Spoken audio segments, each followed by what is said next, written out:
আজকে যে ঐক্যমত্য হয়েছে তা হচ্ছে যে সংবিধানের ৪৯ অনুচ্ছেদ সংশোধন করে রাষ্ট্রপতির ক্ষমা প্রদর্শনের ক্ষমতা সহ সব নির্বাহী ক্ষমা প্রদর্শনের ক্ষমতা প্রয়োগের সুপারিশ করার জন্য আইনি ব্যবস্থার বিষয়টি সংবিধানের অন্তর্ভুক্ত করার ব্যাপারে ঐক্যমত্য হয়েছে।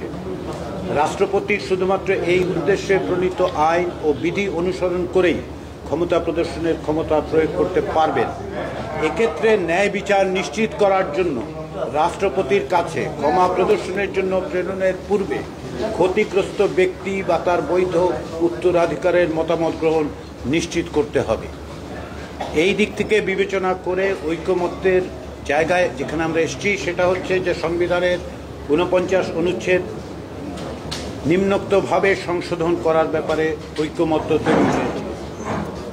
ক্ষমা প্রদর্শনের অধিকার অনুচ্ছেদ ৪৯ কোনো আদালত, ট্রাইব্যুনাল বা অন্য কোনো কর্তৃপক্ষ কর্তৃক প্রদত্ত যে কোনো দণ্ডের মার্জনা, বিলম্বন ও বিরাম মঞ্জুর করিবার এবং যে কোনো দণ্ড মওকুফ, স্থগিত বা হ্রাস করিবার ক্ষমতা রাষ্ট্রপতির থাকিবে এবং আইন দ্বারা নির্ধারিত মানদণ্ড, নীতি ও পদ্ধতি অনুসরণ ক্রমে উক্ত ক্ষমতা প্রয়োগ করা হবে।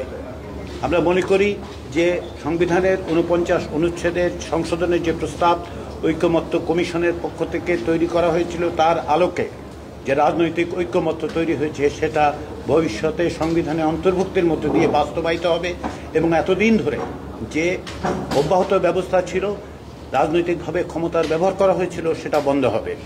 দ্বিতীয় যে বিষয়টিতে আজকে আমরা ঐক্যমত্যে পৌঁছতে পেরেছি সেটি হচ্ছে বিচার বিভাগের বিকেন্দ্রীকরণ। এক্ষেত্রে আমরা বিশেষ করে যেটা লক্ষ্য করেছি বা যে বিষয়ে মনোযোগ দিয়েছি সেটা হচ্ছে হাইকোর্টের বিষয়টি।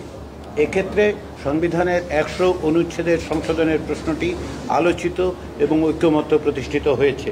এখানে বলা হয়েছে যে রাজধানীতে সুপ্রিম কোর্টের স্থায়ী আসন থাকবে, তবে রাষ্ট্রপতির অনুমোদন নিয়ে বিচারপতির সময়ে সময়ে যে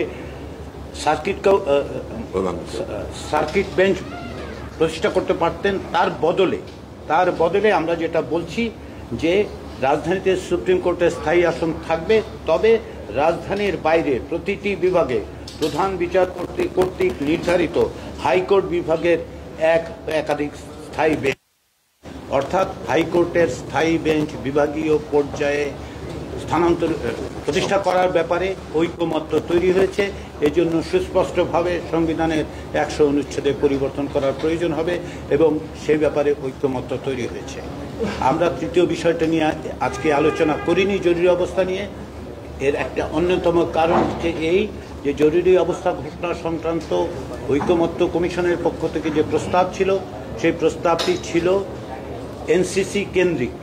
যেহেতু এনসিসির প্রস্তাবটা এখন টেবিলে নেই, সেহেতু আমরা মনে করেছি যে জাতীয় ঐক্যমত্য কমিশন আবার বসে নতুন করে অতীতে ২ মাস ধরে রাজনৈতিক দলগুলোর সাথে যে আলোচনা হয়েছে তার পরিপ্রেক্ষিতে সেই আলোকে জরুরি অবস্থা সংক্রান্ত বিষয়ে আমরা একটি নতুন প্রস্তাব হাজির করব। আগামী ৩ দিন আলোচনা হবে না ছুটির কারণে, তারপরে আমরা বসবো। আগামী সপ্তাহে আরও বেশ কিছু অগ্রগতি অর্জন করা যাবে। আপনাদের সবাইকে ধন্যবাদ।